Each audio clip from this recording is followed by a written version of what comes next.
কি লসে আছো? আচ্ছা, ঠিক আছে, আজকের ভিডিওটা ভালো করে দেখলে কিছুটা লস তো তুমি মানে রিকভারি করতেও পারবা। ইভেন তুমি লস থেকে বাঁচতে পারবা। ওকে, তো কেমন আছো সবাই? আমি মনে করি যে তোমরা সবাই ভালো আছো। তো ভালো থাকার চেষ্টা করবা, এই আর কি। তো আজকের ভিডিওতে আমি এমন কিছু নিয়ে আলোচনা করবো যেগুলো কখনো আলোচনা করা হয় নাই, যেগুলি মার্কেটের ভিতরে সবসময় প্রাইস অ্যাকশন এইসব হাবি জাবি নিয়ে আলোচনা হয়, বুঝতে পারছো? Real trade, real logic, real analyse, এগুলি কখনোই তুমি মার্কেটের ভিতরে দেখতে পাবে না যে মানুষ এগুলো নিয়ে আলোচনা করতেছে। ওকে, তো যাই হোক, সমস্যা না, তো আবি যাবি বক বক না করি, আমরা টাইমারে চলে যাই টাইম থেকে।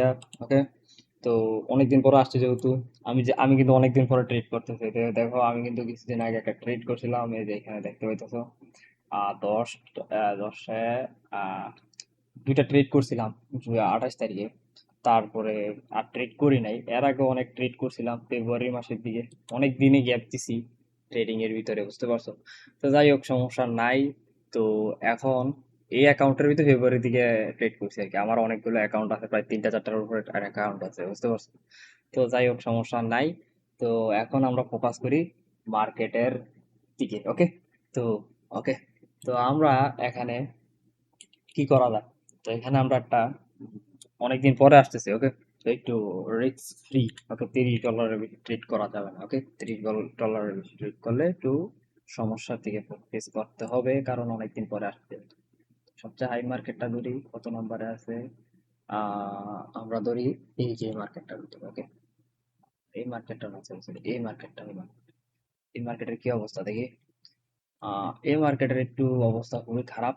তো এই মার্কেটটা থেকে আমরা সরে যেয়ে আমরা এই মার্কেটটার ভিতরে। ওকে, তো যেহেতু আমি বলছি যে তোমাদেরকে ফিউচার স্ট্র্যাটেজি যেটা বলবো এখন, তোমাদের যে মানে ফিউচার প্রিডিকশন করার একটা স্ট্র্যাটেজি, এই যে মার্কেটগুলোর ভিতরে তোমাদের একটা হাব ভাব দিয়ে দেবো। ওকে, তো দেখো এখানে মার্কেটটা কিভাবে যেতে চাইতেছে। মার্কেট যাচ্ছে নিচের দিক করে। ওকে, নিচের দিক করে যাইতেছে। তো এখন প্রিডিক্ট অনুযায়ী আপের দিকে যাবে, এখানে তুমি বলতেছো আপের দিকে যাবে, কিন্তু না, এখানে আপের দিকে মার্কেট যাবে। ওকে, মার্কেট এখান থেকে রিভার্স করবে, এখান থেকে রিভার্স করবে, না হয় এখান থেকে রিভার্স করবে। ওকে, তো এখান থেকে রিভার্স করবে, তা আমরা কোথায় থেকে যে ট্রেডটা নিব? ওকে, তো আমরা এখন একটু ইয়ে করি, বুঝি যে এখান থেকে একটা মার্কেট আপ তৈরি করছে, আপার একটা সাইড তৈরি করছে। ওকে, এখান থেকে একটা ডাউনের সাইড তৈরি করছে। তো এখান থেকে ডাউন আর এখান থেকে আপার একটা সাইড তৈরি করছে। আপার সাইড ব্রেকও করে ফেলছে, মার্কেট ব্রেক করে আবার এখান থেকে রিভার্স করার একটা চেষ্টা করতেছে। এখানে একটা কনফার্ম একটা আমাদের ফিউচার প্রিডিকশন, নেক্সট ক্যান্ডেল কি হবে আমাদের? নেক্সট ক্যান্ডেল আমাদের হবে গ্রিন। এই ক্যান্ডেলটার পরে যেইটাই, এই ক্যান্ডেলটা যদি গ্রিনও হয়, রেডও হয়, যেটাই হয়, নেক্সট ক্যান্ডেল আমাদের গ্রিনই হবে। ওকে, তো এইটা রয়েছে একটা লজিক, তোমার বলতে ফিউচার লজিক। এটার পিছনে আরো অনেক কিছু আছে, যেরকম তোমার ধরো প্রাইস অ্যাকশন আছে, অ্যানালাইসিস আছে, ফান্ডামেন্টাল আছে। এগুলো সব কিছু তোমার বোঝা লাগবে, তোমার এটা শিখা লাগবে। ওকে, তো এগুলো যদি তুমি না শিখো, এখানে তুমি কিছুই করতে পারবে না, বুঝতে পারছো? আর এভাবে ওই যে সিগন্যাল গ্রুপ, ওই গ্রুপ, ওই গ্রুপ, এই গ্রুপে কিছুই করতে পারবে না। এখন দাও ক্যান্ডেলটা গ্রিন হবে, তো আমি একটা অপরচুনিটির আশায় আছি, কারণ আমি ডিরেক্ট এখান থেকে একটা ট্রেড নিয়ে ফেলবো, কিন্তু হয়ে যেত। কিন্তু আমি এখন ট্রেড দিতে পারতেছি, অনেকদিন পরে আসছি মার্কেটের ভিতরে, তো আমি চাই না যে প্রথম ট্রেডটা আমার লস হোক। ওকে, তো আমাদের এখান থেকে ট্রেড প্লেস পেয়ে গেলাম। ওকে, ট্রেডের একটা প্লেস পেয়ে গেলাম, কিন্তু লাকিলি এখান থেকে একটা ট্রেডটা অনেকগুলো অপরচুনিটি পাইছি, ট্রেডের অপরচুনিটি পাইছি।